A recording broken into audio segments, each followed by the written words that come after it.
Hello, everybody. Welcome to this Skill Up Like a Superhero podcast brought to you by Captain Hyperscaler and myself, Dwayne Natwick. Uh, Here today, I have Alyson Laderman and Jason Dion from AKYLADE.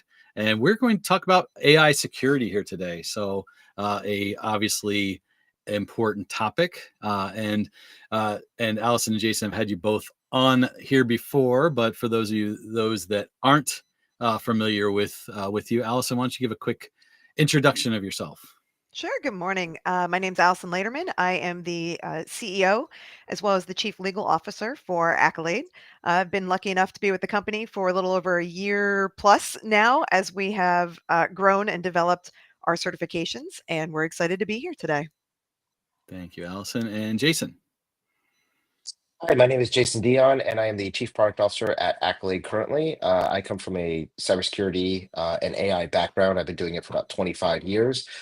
Before being at AKYLADE, I was a lead trainer for Dion training, and we did all the cybersecurity certifications from CompTIA, Linux, ITSM certifications, and others. So I saw what was going on in the industry, and we at AKYLADE wanted to change a lot of that. And so we've been creating certifications that really make a difference in the field and really test your skills-based knowledge versus your knowledge-based knowledge. And so that's what I do, and I'm happy to be here. Thanks, Dwayne. Yeah, thanks, Jason. Yeah, and those of you that may not know me, Dwayne Natwick, I am the CEO and lead trainer, I guess, for Captain Hyperscaler and AKYLADE training partner. And as Jason said, one of the reasons why I was drawn to teaching courses for AKYLADE certifications is definitely the approach that AKYLADE has around the certification process, and the training aspect of that certification process really fits the mold to what we try to do here at Captain Hyperscaler to skill you up like a superhero. So with that being said, kind of the topic here today is around a topic of that everybody seems to want to talk about. I have a little joke that we talk about, that if you're going to talk at any kind of event, put generative AI in your abstract and your title, or you won't be accepted. And so that being said, we're going to talk about AI security today and talk about generative AI and its role and the importance of it, of understanding the risk. And as we were talking off camera before we went live, AKYLADE has built some training and built a certification path around AI security, and really around risk awareness around generative AI. And I wanted to kind of find out, in terms of that approach and everything, and I'm going to ask us to you, Jason, first, is around that approach and what you were saying about the industry and why you why you and Alyson started AKYLADE and build your certifications. What is different in the way that AKYLADE approaches the certifications and objectives around your generative AI exams that differ from everything from others that are out there? Yeah, specifically when we talk about the generative AI exams, one of the big differences with what we do and what a lot of others are doing is that we are not focused on the operational use of the tool. And so I see a lot of certifications out there right now that are really focused on prompt engineering. I see ones that are really focused on how do you install or use a tool. And while that's important, there's just a lot of people who are doing that. And a lot of people are overlooking the most important thing, which is how do you secure this tool? Where is your data going? How is this model being developed and built? So you understand the data you're putting in, what's happening to that data before it comes back to you. The big problem with AI right now is that it's kind of this really, really, emergent field to most people. They haven't been using it for a long time, but AI is not new. We've been using AI for decades. The thing is, it's just now customer focused, where customers are actually interacting with a chatbot and they're actually seeing it. So personally, I've been using AI for over a decade in government settings and things like that. But people just don't realize the security that needs to go into it, and that's really the big focus area that we have inside of our AI security certifications. In our AI security certifications, which is the foundation level and the practitioner, we are basically teaching at the foundation level, what is AI security? What are all the pieces, the components, the parts? How does this all work? And then at the practitioner level, How do you apply this to your organization to make sure the AI you're using is secure, is safe, and you're not going to be putting yourself at legal risk as you move forward? No, that's a great point. And one of the things that I always that I've kind of taken it over the course of the last 8 months to a year is AI and generative AI and using generative AI is and the data that it's utilizing is not much different than any other application that you're using. And I kind of try to simplify it from that standpoint of how you're handling your data and how you're governing over your data is going to ultimately be how you protect yourself against any kind of exposure around any kind of generative AI tools. So and that's generally the approach. And like you said, one of the things that I really like about the way that especially the foundational exam, which is in beta or ends beta tomorrow and will be ready and available here in the near future. That when I was teaching that course and going through those objective areas and those areas of focus is, like you said, many of even other AI security courses and risk awareness courses don't focus a lot on things like threat modeling and understanding the vulnerabilities and the threats around your data as deeply as the accolade objectives do. So I'm going to ask this question to you, Alyson. Kind of segue into that is how what is the process and how does Accolade kind of when developing these exams determine those areas of focus and objectives for their certifications, not just the AI, but even in general. I know there's a very in-depth process that Accolade goes through that I think is very important for everybody to know. Yeah, it is quite in depth. So we usually start with an idea. Right now, we have an advisory council that is generally built of 25 to 50 minds across, really across the world, both from a commercial sector as well as the government. And we get feedback from them as to what are the skills that they're looking for when they're hiring that isn't being met by the current industry and the needs. And so we take those things and decide on what topics we want to address for the next certification. And then what we start is the exam development process from there. So once we pick a general concept of what is it we want to do, such as AI security, we then start working through the process, which is pretty a detailed process. And so we start off with what's known as a job task analysis. We start with typically the NICE framework so that we make sure that we do align with some of the government requirements for jobs and tasks and roles. And we decide for whatever that job is that we're trying to say place a person in, what should they know how to do and how often are they expected to do it? We work with a group of subject matter experts that have a minimum of 2 to 3 years of actual practical experience in any of the certifications that we are developing.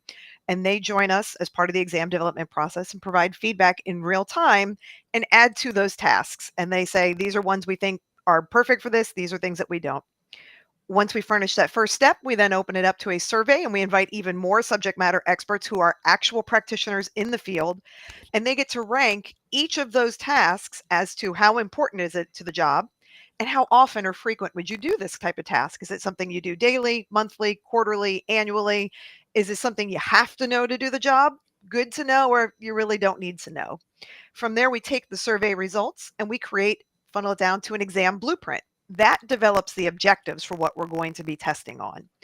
Once we have that blueprint and then release those objectives, we actually go back to the subject matter experts again and say, okay, here's with the data and the info. Is this reflective of what somebody in that position should be able to know or do? We then take that and we start the item writing and review process. We invite more subject matter experts to come join, and they get to be part of the system and actually write the questions along with the answers. And it's not just a bunch of people hanging out in a little room making up stuff going, oh, this seems like a good idea.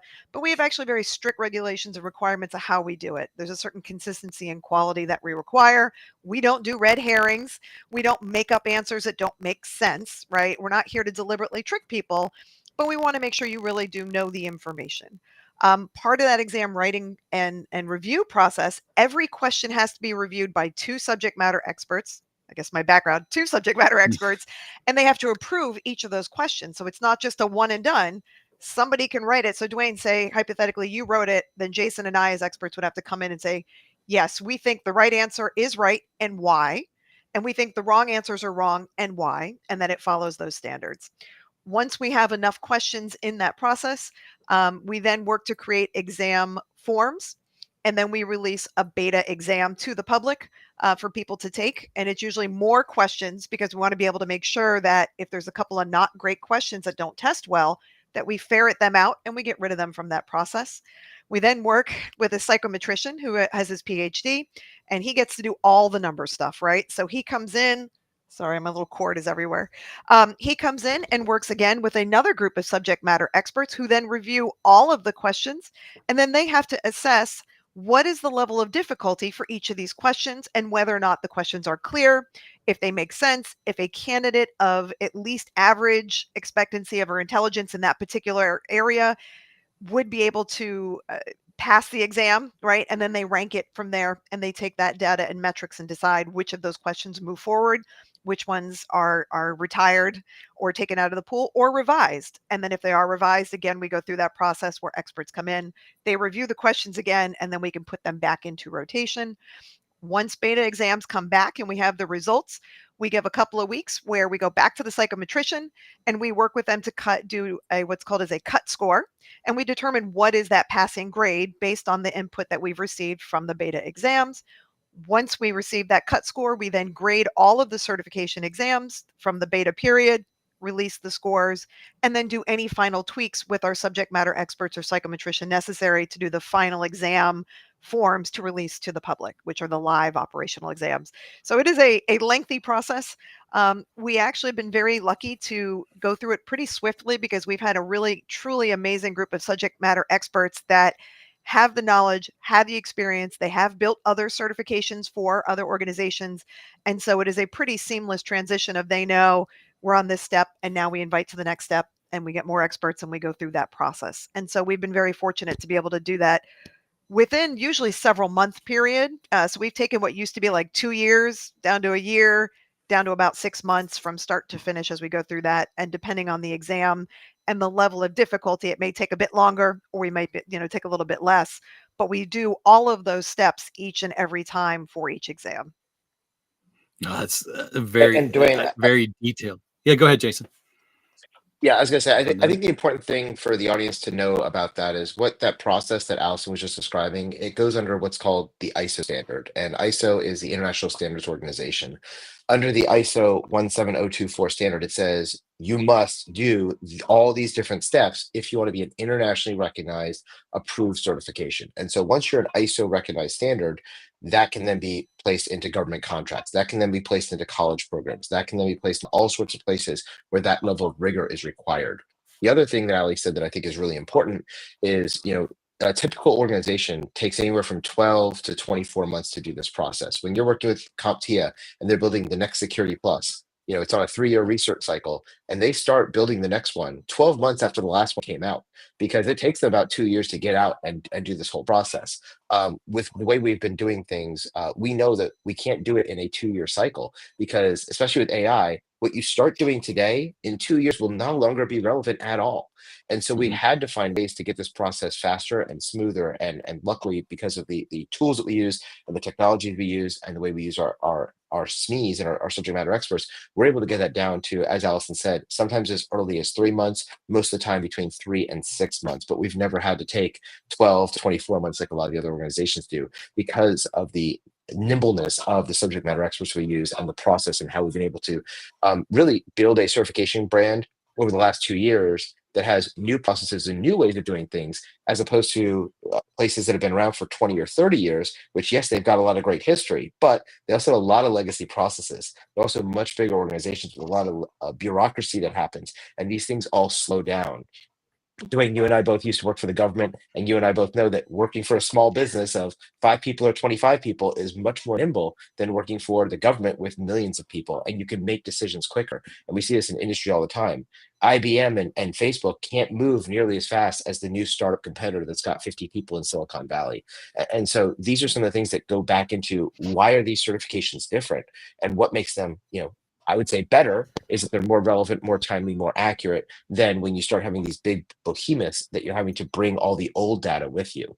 I'm sure you've seen a lot, Dwayne. I know when I used to teach courses, I look at some of these objectives like, why does a student need to memorize what processor number it is for A plus? That's just stupid, right? And they finally realized that about 4 years ago. But for 9 versions of the exam for 27 years, they required you to remember the processor and that this was an F-type socket and it worked for AMD or Intel and all these kind of specific facts that in the real world, you'd pull out your cell phone and you'd Google it, right? Why do you need to memorize that? Mhm. You don't.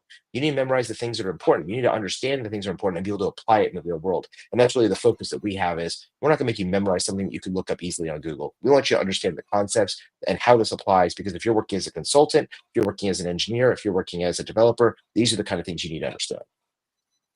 No, absolutely. Yeah, Allison, you had something you wanted to add as well? Yeah, as far as what Jason was saying about being able to develop it swiftly and having that turnaround, a perfect example really is our ACCRF exam, the Accolade Certified Cyber Resilience, because while we were developing that, it was version 1.1. And though we know that 2.0 was going to come out and we had anticipated like a June release, it came out in February. And so we quickly were able to gather our SMEs back, rewrite the questions to make sure that they were consistent with version 2.0 so that you had the current, most up-to-date framework knowledge and information and skills available, and then be able to put that through for our May release for both CCRF and CCRP, that practitioner piece. And so Accolade works really hard to make sure that your skills are relevant and that they're timely and that they're practical. And being able to follow the process we did that is quite in depth, but to do it in such a consistent manner with our subject matter experts really does kind of make it a bit different and set it apart. And if we can go back to the AI thing, I know I bounced a What little was bit. it? So the lawyer and me, Right before yeah, you did it, Al, one thing I just want to say sure. is what she was just talking about in CCRF and CCRP, that's for the NIST cybersecurity framework. She kind of glanced over that, but for the audience, the Oh, NIST cybersecurity right. framework, as you know, went from version 1.1 to 2.0. The new one came out February 28th. By May 1st, we had the new exam out. So 2 months, 6 days later, and it went through that whole And rigorous there are process other once again. certifications. There are other certifications that reference that and are still referencing 1.1 today. Yep. That And here we just are that in updates November, in right, January of on their courses. 2024, Yeah, right? and Exactly. That's right. So I thank mean, you. I've seen Back to LinkedIn AI for articles you. about that. Sorry, I mean, I've seen lots of LinkedIn articles. People are like, yes, you should know the NIST cybersecurity framework. There's 5 functions. I'm like, there's No, there's not. not. There's 6. Yep.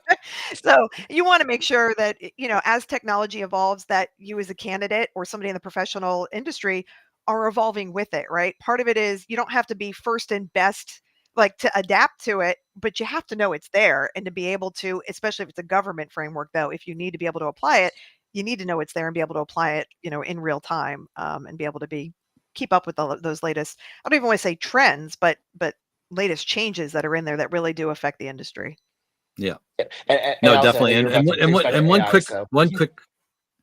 quick so sorry, point go ahead. before we go back to the AI around I wanted to make a public service announcement as well about the process of exam writing and the objectives is as a content creator and trainer, I don't write exam items. There is a separation of duties in the process, so that I'm not teaching to the exam, I'm teaching to the objectives of the exam, so everybody learns those practical aspects rather than just how to pass the exam, uh, which which Jason and I could probably attest that some training providers generally uh, have a different view of that. So, 100%. Allison, I can yeah, attest to that. what were your other thoughts around your additional thoughts that you wanted to share around AI? Well, when we were talking about AI security, right? So the Mhm. lawyer and me, 20 plus years experience, and looking at the importance of security and why I think it's become much more of an in-your-face type of thing, right? And Accolade has been very careful to create those certifications that make sense for where the industry is going. So as Jason mentioned, the first one is cyber resilience, right? If we're talking about our superhero kind of buildup, right? If you combine cyber resilience with, which is the NIST cybersecurity framework version 2.0, what it is, how to use it, that dovetails nicely into the NIST risk management framework, right? The pieces really do work together. And when you're talking about AI security, it really fits in with risk management as well, right? It goes back to the NIST frameworks. And so a lot of that is just knowing the tools as a person in the profession that are at your resource and how they play together, taking that information, and we try to make it in an easy to understand format that even a lawyer like me can understand, right? That doesn't live and breathe in this professional world. Um, and then be able to communicate it to those C-suite people in the jobs and in the businesses that they're working for, and even at the government level. And so it's a matter of understanding those security issues, right? When we were talking about AI in particular, that makes my little heart happy because I look at the potential for bias. I look at the copyright issues. We look at the fact that if you're feeding your company is feeding their data into a system that's not properly secured, they're not getting it out, and other people now have it, and they may have given up their intellectual property rights or at least exposed them, their business trade secrets, all of those types of things. And AI is not something we can hide from. It's built into our phones, it's built into our browsers, it's built into Facebook and LinkedIn, right? LinkedIn says, oh, we're going to scan you unless you tell us not to. I mean, when you look at their terms and conditions, if you do, dork, I do that, right? But a lot of people don't do those things. And so it does help as a practitioner, as just another tool in your arsenal kit to be able to say, hey, even if our company has a no, you can't use it, you can't stop people from, I mean, you can try, right, from using their phones and using their technology. And so you have to be able to educate about the ways that those security things can be a problem, and what steps are you recommending that you can take to minimize, right, or mitigate those potential damages. And that's why looking at the security side of things, even from a legal perspective, right, never mind potential for getting sued for exposure of data, right? Either through AI or through poor risk management practices, like for breaches and those types of things. Really being able to communicate and understand those on that level for your organization or the government is key, which is why we started really with those three certification exams and those pathways. No, and I point that out when I'm teaching the different ones, that all of those three foundational courses are very well, they have a very good benefit and approach to really anybody in an organization that wants to just understand it. And that's a really key, and kind of really builds on the benefits of taking those courses, taking those certifications, to better understand where those risks lie, be more aware to it all. Because one of the things when when I first reached out to become ATP with Accolade, that really drew me to it was one, it was the first, at the time, it was the first course that had the cybersecurity framework 2.0. Mhm. And two, the fact that everything that within the objectives, and how the objectives are built, speaks to the business and the stakeholders and the what's in it for me aspect of how it is going to affect everybody within the organization. And that's really when I talk about talk about managing risk, whether it's AI risk, information risk, physical risk, anything like that. It is a response, it's the organization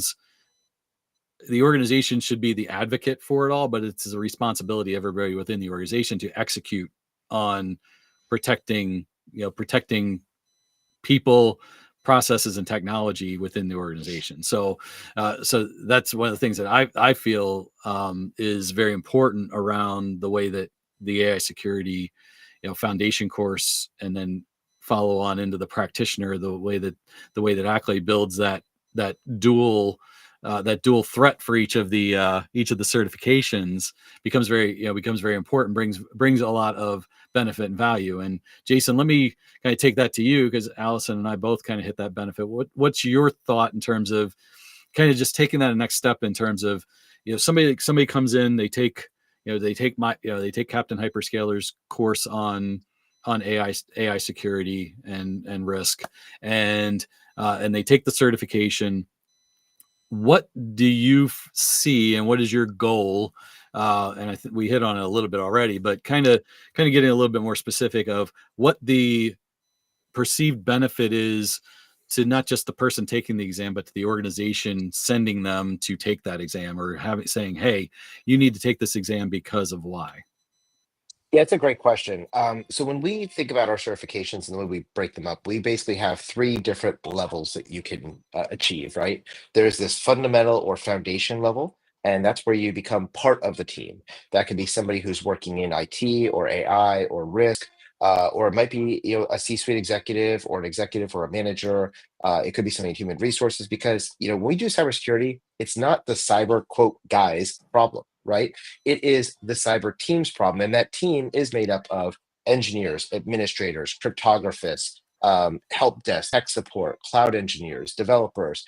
In addition to all those technical fields, it's also made up of the business folks who have to give us the money, the people, the time, all those things The go into it. buy-in. And that's one of the things that I find that a lot of the other certification companies don't focus on. They focus on the technical piece only. And that is a big missing piece because I've worked in for 25 years now at some of the largest organizations and networks in the planet. One of my last few jobs, I was running a network that was across 6 continents, 40 plus countries, and 1 million endpoints, right? And yes, I'm a technical person, but what made me successful in that role as the IT director was not my technical ability. It was my ability to communicate upward and get the budget from the C-suite and communicate downward to my technicians and be that translation layer. When I talk about a practitioner layer, which is that second level of certification we have, that's what we're focused on, is these people who can be consultants, they can be team leaders, they can be IT directors, they can be CISOs and CIOs and CTOs, because most CTOs aren't hands-on keyboard coding. Their job is to run the development teams and make sure that they're building stuff that the business needs to meet business functions. If all you're doing is coding something, that's great, but it means nothing. It has to be something that can then turn into saving the company money or making the company money. Otherwise, they don't care because it's all about the bottom line in a big organization. Now, I worked in the government for many years. They don't care as much about the bottom line, but they do care about risk and they care about mission opportunity. And if this system isn't going to be able to deliver the results they need, for example, if it's a military organization, it may be, as they say, warheads on foreheads, then that system has failed and you have failed as a leader, right? Because if you're in the middle of a war, you need to make sure those warheads are getting where they need to go, right? Whether you agree with that or not, but that's their mission set, right? If you want to be more pacifist, that's fine. Maybe you want to look at the humanitarian assistance disaster relief part of the military, where a hurricane goes through and it demolishes Haiti, and we had to get a bunch of people in 2012. We had hundreds of people and thousands of people bringing ships and food and medical equipment down the island of Haiti to help those people out. And to make that happen, we had technology, we had cyber, we had satellite, and all of those are those technical pieces. But it's not the technicians that we are so focused on. So when we talk about the foundation or fundamental level, we're talking about being a team player. When we start talking about the practitioner, we're talking about leading that team in whichever area we're talking, such as cyber resilience, risk, or AI security. The new certifications we're doing, and they're coming out in 2025, and I think we've talked to you about this, Dwayne, but if not, this is the first word for you too, then, is we have this new group called the specialist certifications. And this is where we're kind of going down to the tactical level of the person who's hands-on keyboard. The first one that we're doing, in fact, it's right now, the JTA survey actually ends this Friday, is for Nmap. And Nmap, as you know, is the world's #1 network mapping tool and network scanning tool. And in the Nmap certification, which is the AKYLADE Certified Nmap Security Specialist, or the CNSS is what we're calling it. This one, you're going to learn not just how to run a basic scan or a ping scan or an SS scan or anything like that. You're going to learn every single tool there is inside of Nmap. You're going to learn how to write scripts to use Nmap. You're going to learn how to do all the output configurations so that you can integrate this as part of your overall security posture. And so as we start talking about how do you get to be very technical and really be able to solve technical challenges, that's where these specialist certifications that they're coming out with go. When we talk about the foundational, this is where a team member can learn the information, and the practitioner is where you're leading these teams of soft skills, hard skills people, whether it's technical skills or soft skill people. No, great. Yeah, and that's that aspect of things. When we talk at Captain Hyperscaler about that origin story, it is where everybody has those skills. And one of the things that I've really really like about the Accolade, like you said, the foundational. I like the fact that you're saying foundational in a lot of yours now, and instead of fundamentals, because fundamentals tends to be a lot of, I understand this term and I can give you the definition of that term, where foundational still gives you kind of that aspect of how you approach it, how you how you bring it to life, and how you really kind of take it to the next level. You can't just define it, but how you're applying it to some degree as well. That's the one thing I really like about the Accolade certifications, and the AI security is no different from that. So I like that with the risk management and the AI, you called them foundational instead of fundamentals. And I believe a little bird told me that the cyber resilience is actually going to change from fundamentals to foundational as well, which was one of the things that I said, I think, when I first took that first exam, was it's probably the most robust fundamentals exam I've ever taken. Yeah, that's a great point, Dwayne. So you're right. When we started out, we used the term fundamental or practitioner as our two levels. And as we're putting out new certifications, and we started this with risk and AI, they are now the foundations and practitioner. And that was exactly the reason, because when we talked with employers, they said, when I hear fundamentals, I think entry level. I think something like Tech Plus or ITF Plus, which that doesn't qualify you to do anything. It's just you understand a little bit about stuff. And like, when we looked at your objectives, that's not what you're teaching, right? That's not what you're doing. And we're like, oh, you're right. I said, really, this is foundations, because this is the foundation that everyone on my team needs to know. If we're going to be applying the NIST cybersecurity framework in our organization, then everybody should have this level of knowledge so they can talk about it, they can work in it. And as you said, there are these scenarios that are being placed in there. It's not just what is the definition of this function, like what is the governed function. We never would ask you a question like that, because guess what? You can Google that. We don't need to ask you that, right? Instead, we are asking you things about how do you apply that function, right? And then when you go to the practitioner level, which is that leadership role, that is that specialist, that consultant role. When we talk about that, what we're really focusing on here is you now are getting a case study. And as you know, Dwayne, because you've taken all these exams, it's half a page to a page of information. It's, you are brought in as a consultant for Accolade Beverage Company, and they are a company that makes this amount of money, these locations, and has this type of network setup, and blah, blah, blah, blah. And now, based on all of that, what would you recommend they do in this situation? And so if you can do this and you can pass this exam, it shows that you're ready to go be a team lead or a consultant, either internal or external to your organization, in cyber resilience using the NIST cybersecurity framework. When we start talking about RMF, you can apply the RMF. You can go through doing the processes of the risk management process, as well as risk management in general and the risk management framework, which is one of the 6 domains of the risk practitioner exam. We talk about AI security. We're talking about the AI RMF, which NIST put out last year and has continually been evolving with different profiles, including generative AI profiles. And with the foundation level, you're learning, how does AI models actually work?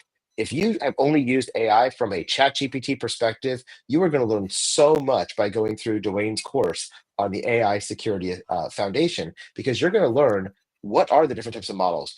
We talk about machine learning, we talk about regression, we talk about AI security, we talk about generative AI. Generative AI is one of the 8 to 10 types of AI we talk about in chapter 1 and chapter 2 of that book and that course. As you go through the rest of the course, we're really focused on AI at large, because generative AI is the new kid on the block, but it is not the only version of AI. Most people are really surprised to find out that we had the first versions of AI going all the way back to the 1960s.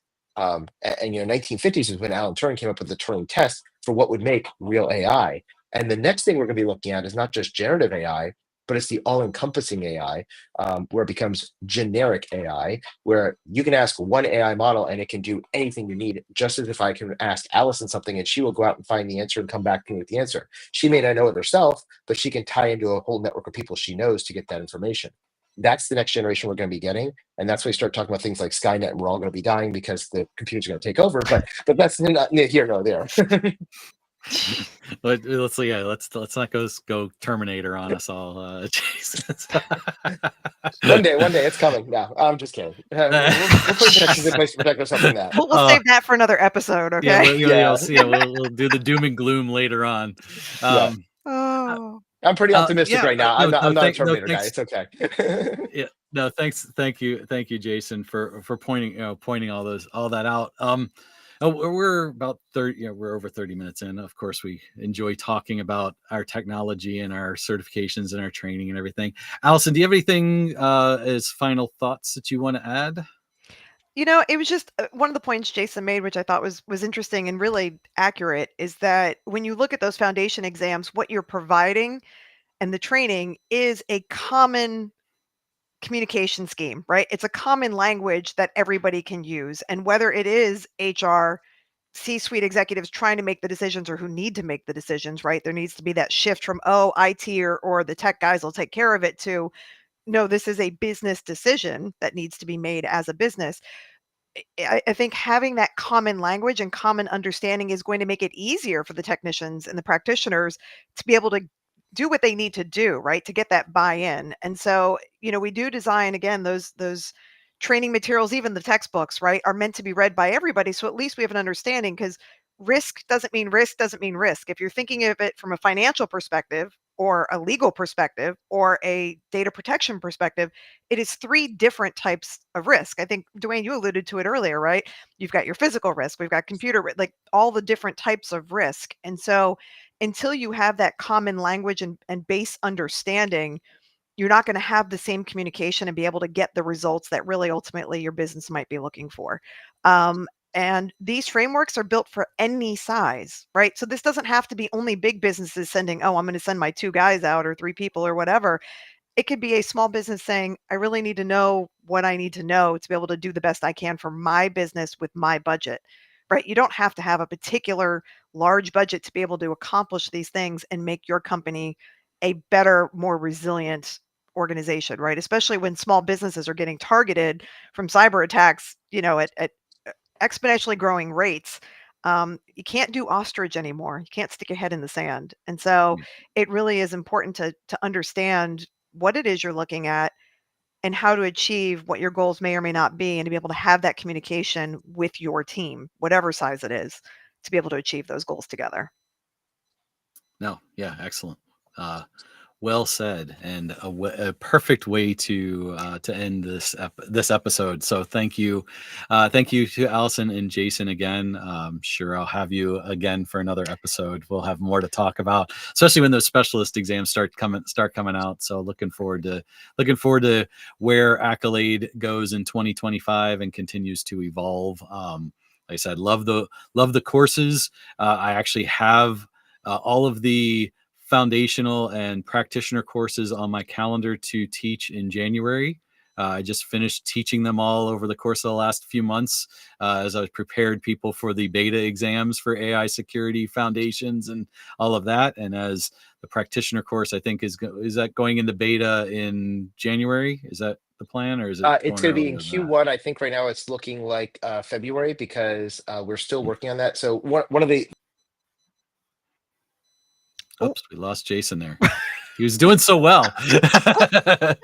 poor Jason. Yeah, he's got a bad reception this morning. He had to jump across country for an unexpected trip, so I'm not sure So where we we're lost him. moving a little more towards February, you were saying, rather than January. But I do have Correct. the objectives. I'll be building that course and teaching it in January. So once it goes into beta in February, everybody will be ready to take that exam. Will Perfect. the and obviously the AI Security Foundations course ends its beta testing process tomorrow, Correct. November 15th. So come then December, we'll probably start seeing some results, and then probably around that time that I'm teaching the foundation course again in January, it'll probably be getting close to being ready for prime time at that time as well. Correct? Yeah, we're looking at releasing exam results from the beta about that first week of December, and then hopefully getting out both the live operational for AI Security Foundation, as well as the Risk Management Foundation within that first week or so of December as well. Not that anybody wants to take certs during Christmas, but a good way to avoid those political conversations with your family is lock yourself in a room and do some training. I don't know. Let's get ready for the new year.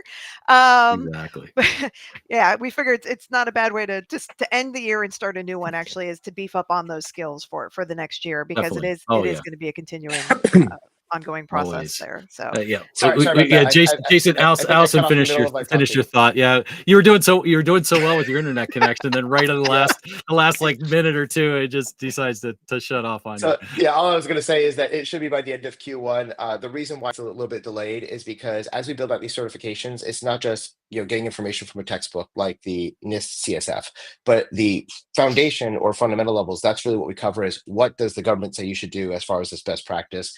NIST CSF, AI RMF, RMF, etc. But when we go to the practitioner level, we actually are meeting with people in the field doing this work as a consultant and getting their best practices. And as Ali was saying, when she talked about the book and people, give this to their team, one of the best compliments I've gotten after writing the Mastering Cyber Resilience book is that people call me and say, this is my daily handbook. This is what I use on a daily basis to do my job.